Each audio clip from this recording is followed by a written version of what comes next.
ራስሽን ቆንጂት ባጣቸውስ የሚለውን ፍርሃትና ስጋት አሽቀንጥረሽ ጣዩ። ራስሽን በመሆንሽ የምታጫቸው ሰዎች ውሸታምና አስመሳይ የሆኑ ሰዎችን ነው። እንደዚህ አይነት ሰዎችን ደግሞ ብታጫቸው ነው የሚሻለው። የዚህ አይነት ሰዎችን ባጣቸውስ የሚለው ስጋት ሳይሆን ሊያሳስብሽ የሚገባው እንደውም ህይወትሽ ውስጥ በመኖራቸው ነው።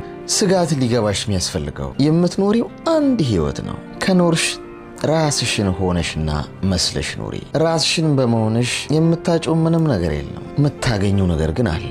አንቺን ራስሽን የጠፋችውን አንቺን ማግኘት ትችላለሽ። ላስታውስሽ ብዬ ነው። ወዴት ነው ያለሽው ዓለም?